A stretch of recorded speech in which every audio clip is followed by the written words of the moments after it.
ఆంధ్రప్రదేశ్ ఉప ముఖ్యమంత్రి గ్రామీణ పంచాయతీరాజ్తో పాటు అటవీ శాఖ కూడా తానే హోల్డ్ చేస్తూ ఉన్నారు కదా.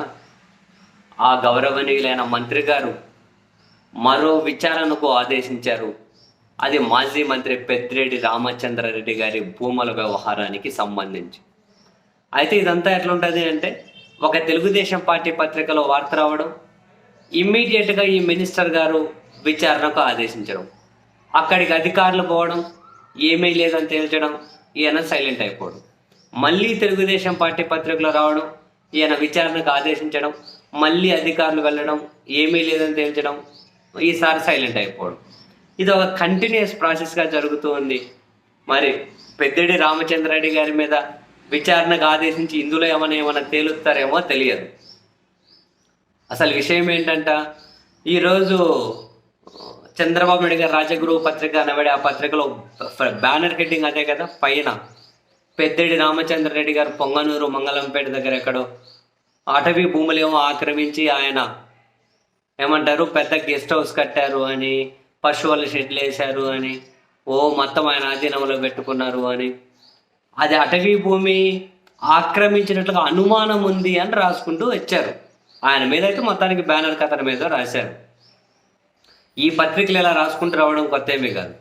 ఇంతకుముందు వారాంత పలుకుల పత్రిక మనం చూశాంగా, కడప శివార్లలో సజ్జల రామకృష్ణారెడ్డి గారు మొత్తం ఆక్రమించేశారని రాశారు. ఉన్న పలంగా ఈ ఉప ముఖ్యమంత్రి గారు, అటవీ శాఖ ఆయన కింద ఉంది కదా, ఈసారి విచారణకు ఆదేశించండి, తక్షణమే నాకు నివేదిక ఇవ్వండి అన్నారు. వాళ్ళు అక్కడ ఇవ్వాలి, ఇక్కడ మా భూములే లేవు అన్నారు. ఇది అటవీ కాదు, మా భూములు ఏం లేవు, ఇక్కడ ఏమీ ఆక్రమించలేరు అన్నారు. అది తుస్సయ్య. అంతకుముందు గుర్తుందా, ఇప్పుడు ఈ చంద్రబాబు గారు సార్ రాజగురువు పత్రికే సరస్వతి భూముల్లో జగన్ మొత్తం అటవీ భూములే, అక్కడ జలజల పారే సెలయేర్లు, రకరకాలు నెమళ్ళ ఏమంటారు ఆవాసాలు అన్నీ ఆక్రమించేశారు అని చెప్పి అప్పుడు రాసుకుంటూ వచ్చారు. యాక్చువల్గా సరస్వతి భూముల మీద చంద్రబాబు సరే ఎప్పటి నుంచో దాన్ని ఏమన్నా చేద్దామని చెప్పి ఆలోచన ఉండే, కానీ అదంతా కంప్లీట్ పట్టా భూములు కాబట్టి సార్ కానీ దాన్ని ఏమీ చేయలేకపోయారు. కానీ ఈ పత్రిక సరస్వతి భూముల గురించి రాసుకుంటూ రావడం, మళ్ళీ ఆయన కాన్సర్న్ మినిస్టర్గా ఉన్న ఉప ముఖ్యమంత్రి గారు దాని మీద మళ్ళీ విచారణకు ఆదేశించారు. అప్పుడు ఆదేశించడమే కాదు, ఈసారి కార్ రూఫ్ ఎక్కిపోయారు. అక్కడికి గుర్తుందా, రూఫ్ ఎక్కి కూర్చొని మీటింగ్ పెట్టారు. అప్పుడు సార్ గట్టిగానే హడావిడి అయితే చేశారు. చివరికి ఏమైంది, తూచు మావేమీ లేవని తేల్చారు.